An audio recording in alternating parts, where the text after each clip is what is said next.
In a political landscape increasingly dominated by high-profile figures and their corporate connections, the relationship between tech billionaire Elon Musk and the Trump administration has come under intense scrutiny.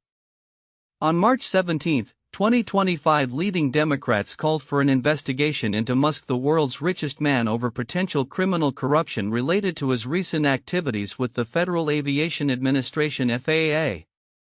The demand comes amid growing concerns about conflicts of interest and the integrity of government contracts. Senators Chris Van Hollen, Richard Blumenthal, and Elizabeth Warren directed their request to Pam Bondi, the Attorney General, and Mitch Baum, the Acting Inspector General of the Transportation Department. They urged an inquiry into the FAA's decision to cancel a $2.4 billion contract with Verizon, which was slated to enhance air traffic control communications. Instead, the FAA opted to engage Musk's Starlink satellite internet service, raising alarms about Musk's dual role as a special government employee while also having significant financial interests in the outcome. In their letter, the senators highlighted the necessity of determining whether Musk has engaged in activities that could violate federal conflict of interest statutes, particularly given the backdrop of a beleaguered U.S. air traffic control system marked by a series of crashes and accidents. We ask that the Department of Transportation's Office of Inspector General and the Department of Justice investigate the scope of Mr. Musk's activities at the FAA, they wrote. The controversy surrounding Musk is not isolated, it is part of a broader dialogue about the influence of wealth and corporate power in American governance. Since taking office, President Trump has faced accusations of surrounding himself with industry insiders and billionaires, which critics argue enriches them at the expense of the average American. The Democrats' correspondents underscored this sentiment, characterizing Musk as Trump's unelected co-president and accusing him of undermining regulatory agencies that oversee his business ventures. While Musk has defended his actions, asserting that all dealings are transparent, recent reports suggest that personnel from SpaceX, Musk's aerospace company, have begun working at the FAA.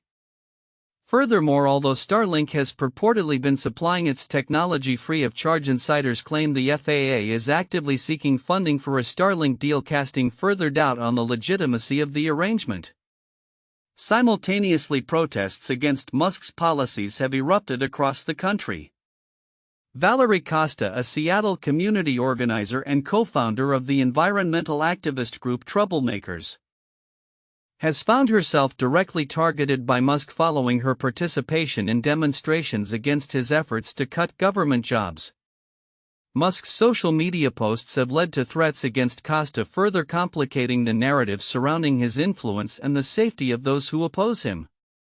As this situation unfolds, it reflects a growing concern about the implications of corporate power in politics, particularly how it manifests in the dealings of a president who has had a contentious relationship with ethical governance. The Democrats have set a deadline of March 31 for responses to their inquiries, hoping to compel the administration to address these troubling intersections of power and profit. With multiple fronts of controversy surrounding Musk, from his government role to the backlash from activists and consumers alike, the future of his influence as well as the operational integrity of federal agencies hangs in the balance.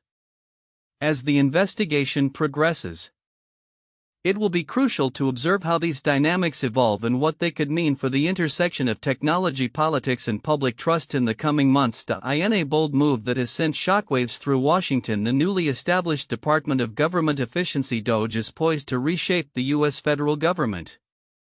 Spearheaded by Elon Musk, the world's richest man and CEO of Tesla and SpaceX, DOGE seeks to streamline operations and slash spending in a manner not seen in decades. With President Donald Trump backing this audacious initiative, the implications for federal workers and government operations are profound. Created by executive order, the DOGE office aims to reduce federal expenditures dramatically, with Musk himself promising to cut at least $1 trillion from the budget, and potentially up to $2 trillion. The best-case outcome is that we can find a way to make government leaner and more effective, Musk stated in a conversation with political strategist Mark Penn. The urgency of these reforms has resonated with many Americans grappling with inflation and government inefficiencies, making this initiative a central theme in Trump's agenda. However, the ambitious plans have not come without controversy. Almost immediately after its inception, DOGE faced multiple lawsuits from Democrats and unions concerned about the potential misuse of sensitive information from various federal agencies. Critics argue that the effort to eliminate what Trump and Musk describe as waste, fraud, and abuse could dismantle essential services and harm thousands of federal employees. In just 6 weeks, the Trump administration, with the support of DOGE, cut approximately 100,000 federal positions, igniting fears of instability within the civil service. The reaction from Congress has been mixed. While Republicans who control both the House and Senate largely support the initiative, many lawmakers are wary of the pace and scope of DOGE's actions. The GOP-led House Oversight Committee has formed a subcommittee dedicated to government efficiency, yet dissenting voices, particularly from Democrats, emphasized the need for accountability as they feared the administration's approach may be too reckless. Democratic Representative Melanie Stansbury stressed that her party will not allow the reckless and lawless dismantling of federal agencies to proceed unchecked. One of DOGE's most significant targets has been the U.S. Agency for International Development, USAID, which Trump has called for shutting down. This agency plays a crucial role in providing aid for health initiatives and infrastructure improvements globally. Similarly, the Consumer Financial Protection Bureau, a product of the Obama administration, has faced cuts as DOGE seeks to right-size the government. The Department of Education's research office has also seen substantial reductions, raising alarms about the future of educational funding and oversight. As these changes unfold, the impact on university students and recent graduates is palpable. At the University of Tennessee, aspiring public servants express anxiety over job security in light of the mass layoffs. Faculty members note that while many students support the idea of cutting waste, the perceived chaos surrounding the current administration's approach to cost-cutting has made the prospect of a stable career in public service seem uncertain. Tara Kohler-Bryan, an associate professor, echoed these sentiments, stating that students are questioning whether the right people are being let go in this wave of terminations. The backlash has not only been political but also judicial. Courts have intervened to reinstate thousands of probationary federal workers who were laid off, marking a significant pushback against the administration's staffing reductions. In addition, privacy concerns have arisen due to DOGE's access to sensitive financial data linked to the Treasury Department, prompting legal challenges from state attorneys general. Despite the hurdles, Musk's DOGE continues to press forward with its mission. As the organization navigates a complex political landscape, the outcomes of its initiatives remain uncertain. The long-term effects of these cuts on federal services, employee morale, and the broader implications for government efficiency are still unfolding. As the 2026 deadline for DOGE's mandate approaches, the focus will shift to how these changes shape the future of public service in America and whether the administration can achieve its ambitious goals without sacrificing essential support for the nation's most vulnerable populations. In a striking intersection of corporate influence and grassroots activism, Valerie Costa, a Seattle community organizer, has found herself at the center of a heated conflict with Tesla CEO Elon Musk.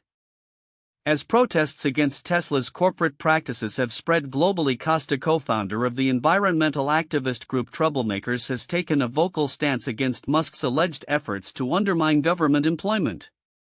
This confrontation has not only drawn public attention but has also raised concerns about the implications of Musk's statements and the subsequent backlash faced by Costa.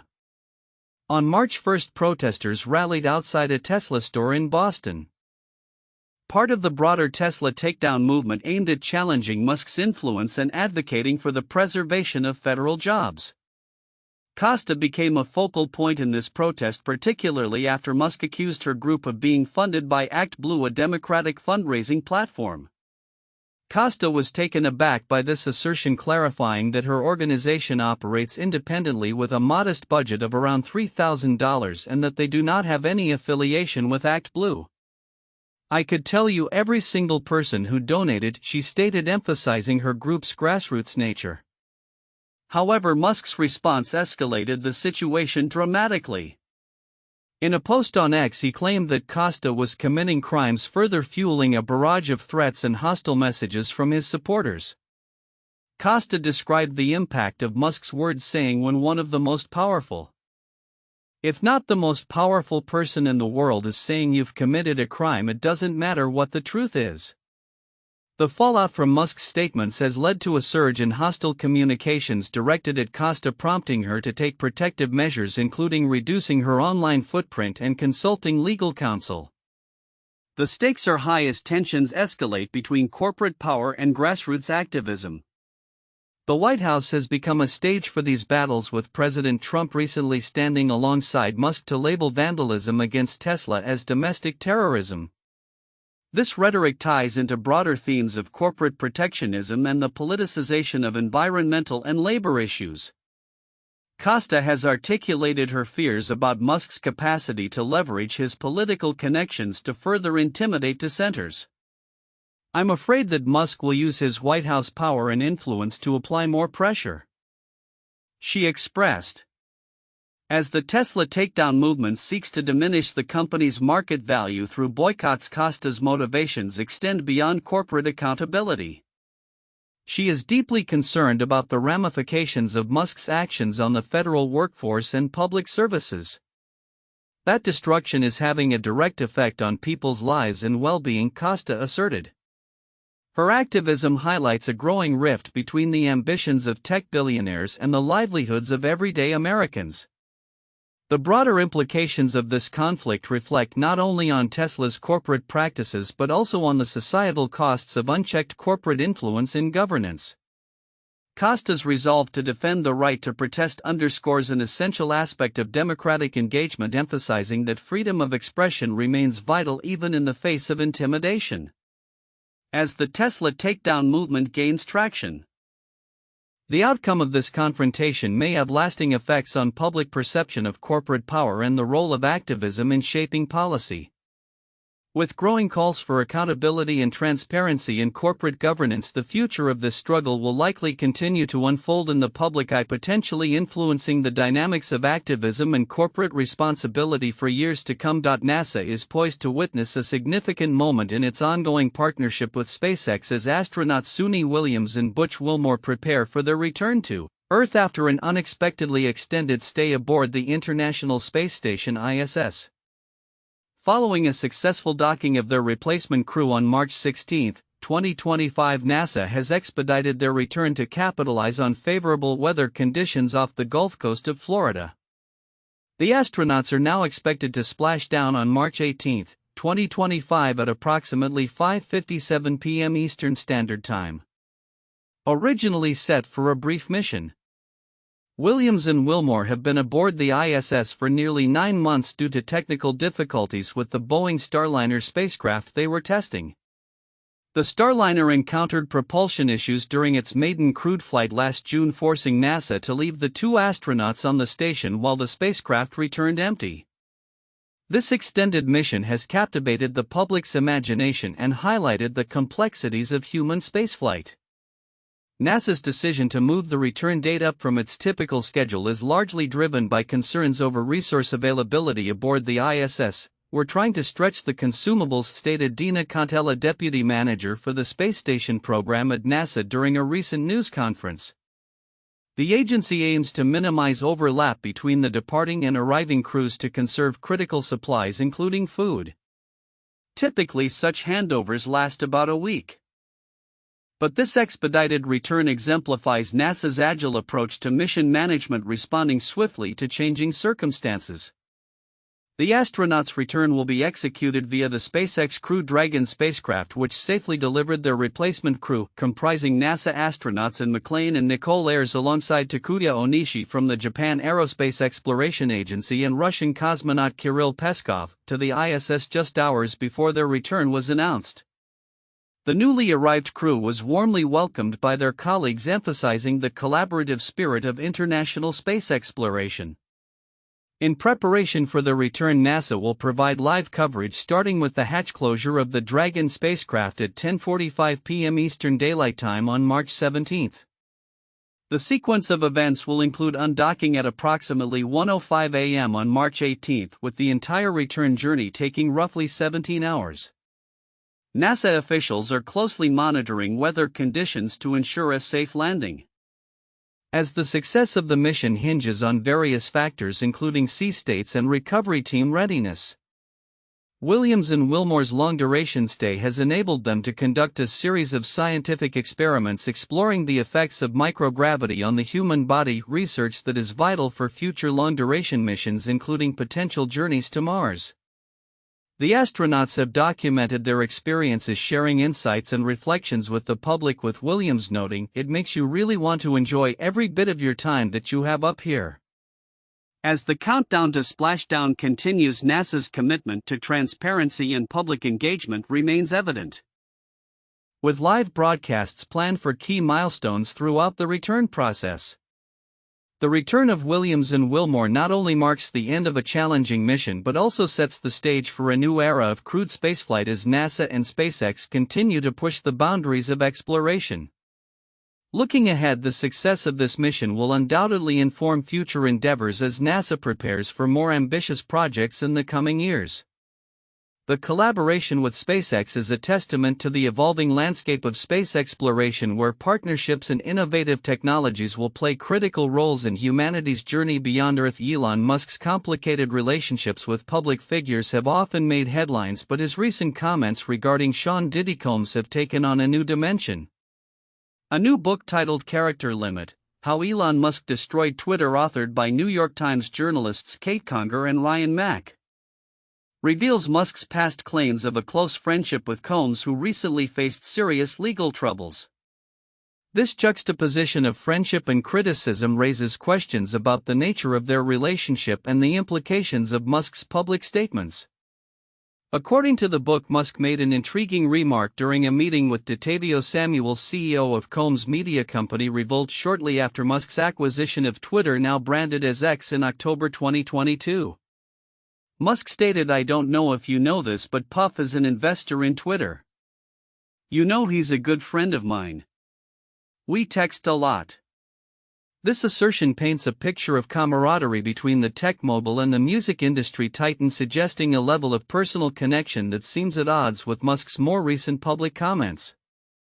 Fast forward about 2 years, and Musk's tone shifted dramatically following Combs' arrest on September 16, 2024, on charges of sex trafficking and racketeering conspiracy. On October 1, Musk took to X to express his incredulity, questioning how many in the music and entertainment industry were aware of Combs' alleged actions. Musk's inquiry sparked significant discourse, particularly as it came just after Combs was denied bail and pleaded not guilty to the accusations against him, which include orchestrating long and abusive sex performances. The implications of Musk's comments are manifold. By publicly questioning the entertainment community's awareness of Combs' alleged misconduct, Musk not only distanced himself from the rapper but also positioned himself as a critic of the very industry that had previously welcomed both men. This pivot raises questions about accountability and the often murky waters of celebrity friendships, especially when faced with legal controversies. Meanwhile, Grimes, Musk's former partner and the mother of his 3 children, has expressed her concerns about their children's exposure to the public eye. In a recent post on X, she lamented her inability to protect their young children from unwanted media attention, highlighting the challenges faced by parents in the digital age.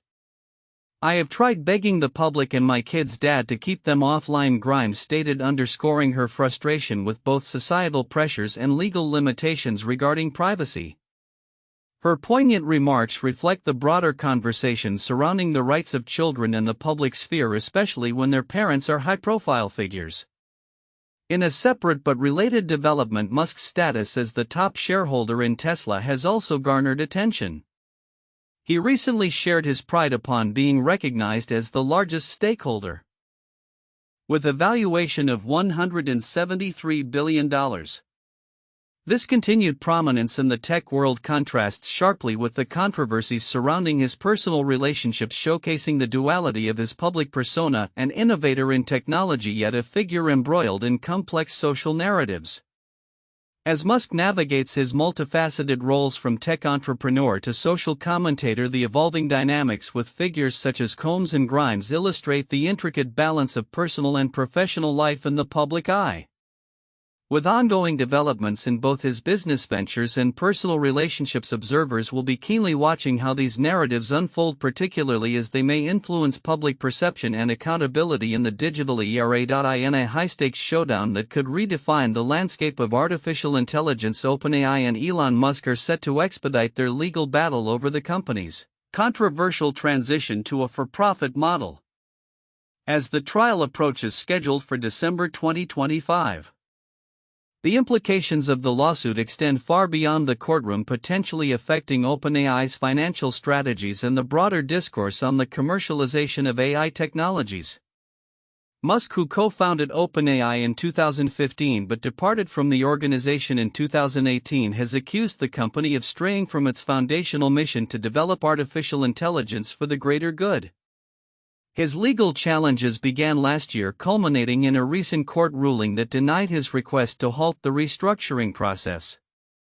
In response, OpenAI and its CEO Sam Altman have described Musk's lawsuit as a strategic move to undermine a competitor, particularly in light of Musk's own AI initiative xAI, founded in 2023. The outcome of this legal dispute is poised to have significant ramifications for OpenAI's financial future. The company recently secured a $6.6 billion funding round, and it is currently negotiating a potential $40 billion investment deal with SoftBank. These financial maneuvers hinge on OpenAI's ability to successfully navigate its transition to a for-profit entity, a shift deemed essential for attracting investment and maintaining competitiveness in a rapidly evolving AI market.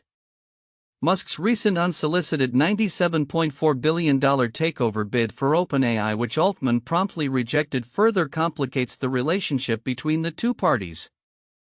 This bid not only underscores Musk's ambitions in the AI sector but also highlights a growing tension around the ethical considerations of profit versus the societal benefits of AI technologies.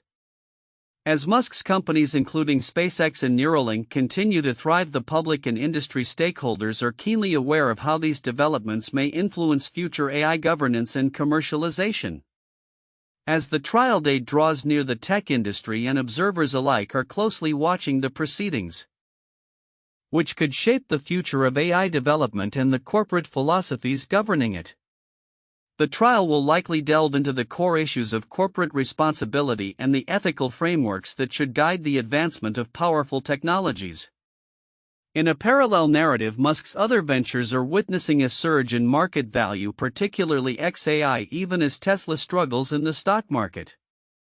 The juxtaposition of Musk's financial successes against the backdrop of legal conflicts raises questions about the stability and direction of his broader business portfolio. With the legal battle looming and the potential for significant financial shifts on the horizon, the implications of this clash between Musk and OpenAI extend far beyond their individual ambitions. As the case progresses, it will serve as a critical touchstone for discussions around AI's commercialization, governance, and the ethical responsibilities of those who create and control these transformative technologies. The outcome could very well dictate the trajectory of AI for years to come, making it a critical moment for all stakeholders involved.